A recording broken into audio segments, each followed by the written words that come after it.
Ads जो कि virus की वजह से बीमारी होती है, वायरस जिसे HIV वायरस कहा जाता है। पूरी दुनिया में तकरीबन 39 मिलियन लोग हैं जो इस बीमारी से अफेक्टेड है। सो एड्स है क्या? वायरस जो है ये होस्ट के ब्लड स्ट्रीम में दाखिल होता है।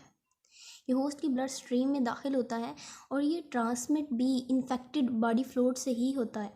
इन्फेक्टेड बॉडी फ्लूइड जैसा कि ब्लड, सीमन और जो दूसरे बॉडी फ्लूइड हैं, इनसे इसकी ट्रांसमिशन होती है।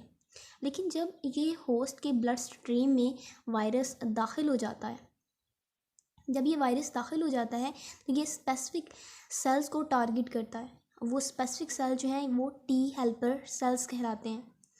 ये टी हेल्पर सेल्स को ही क्यों इन्फेक्ट करता है? क्योंकि टी हेल्पर सेल के पास एक स्पेसिफिक प्रोटीन होती है जिसे CD4 प्रोटीन कहा जाता है और ये रिसेप्टर साइट का काम करती है। और टी हेल्पर सेल जो है ये वाइट ब्लड सेल्स की टाइप है। नेक्स्ट हम बात करते हैं इनके स्ट्रक्चर की।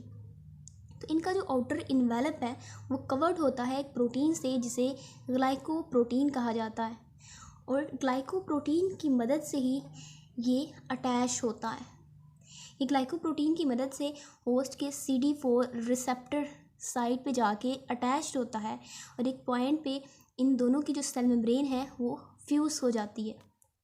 सेल में एंटर होने के बाद ये रिलीज़ करता है 2 वायरल RNA स्ट्रैंड्स और रेप्लिकेटिव एंजाइम्स। HIV जो कि एक रेट्रोवायरस है। सो रेट्रोवायरस जो है इसका काम है RNA को DNA में कन्वर्ट करना। सो RNA जो है DNA डबल स्ट्रैंड में कन्वर्ट हो जाता है। जैसे ही RNA कन्वर्ट होता है तो ये होस्ट के जीनोम में दाखिल हो जाता है। होस्ट के जीनोम में दाखिल होने के बाद वहाँ जाके ये इनकॉर्पोरेट हो जाता है। यहाँ पर इसकी ट्रांसलेशन होती है। ट्रांसलेशन होने के बाद ये सेल के साइटोप्लाज्म के राइबोसोम्स के पास जाता है, वहाँ जाके अपनी प्रोटीन्स तैयार करता है। सो रेप्लिकेशन से क्या होता है, ये प्रोड्यूस करता है नई कॉपीज़ अपने विरियन की, जो कि होस्ट से उनको क्या किया जाता है, बाद में मिच्योर होने के बाद होस्ट से रिलीज़ कर दिया जाता है। इनको हम डिटेल से नेक्स्ट टॉपिक में डिस्कस करेंगे। नेक्स्ट हम बात करते हैं इनके ट्रीटमेंट की। तो वायरस जो है इसको ट्रीट करना मुश्किल है। वायरस को ट्रीट करना मुश्किल है क्योंकि इसका म्यूटेशन जो रेट है वो बड़ा हाई होता है। इसका म्यूटेशन रेट हाई होने की वजह से इसको ट्रीट करना बहुत मुश्किल है। ओवरऑल रेप्लिकेशन प्रोसेस की बात करें तो तकरीबन 10 बिलियन न्यू वीरॉन एक दिन में पैदा होते हैं। इसकी जो इनिशियल स्टेज है रेप्लिकेशन की उसे लेटेंसी पीरियड कहा जाता है, जिसमें पर्सन जो है वो कोई भी सिम्टम ज़ाहिर नहीं करता तकरीबन 1 साल तक, और ये इसकी एक्यूट स्टेज कहलाती है। अगर ट्रीटमेंट जो है ना किया जाए तो HIV वायरस जो है ये टी सेल्स को मारना शुरू कर देता है। तो नतीजतन क्या होता है, टी सेल्स की तादाद आहिस्ता आहिस्ता बॉडी में कम होना शुरू हो जाती है।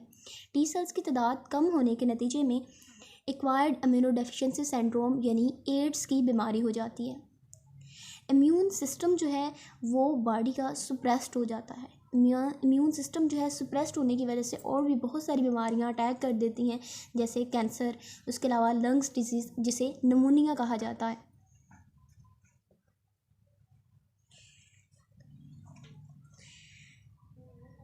अडल्ट जो है एक्चुअली उसकी मौत जो है वो एड्स की वजह से नहीं होती, उसकी डेथ होती है क्योंकि बॉडी जो है वो डिफेंड करना छोड़ देती है टी सेल्स की डेथ की वजह से।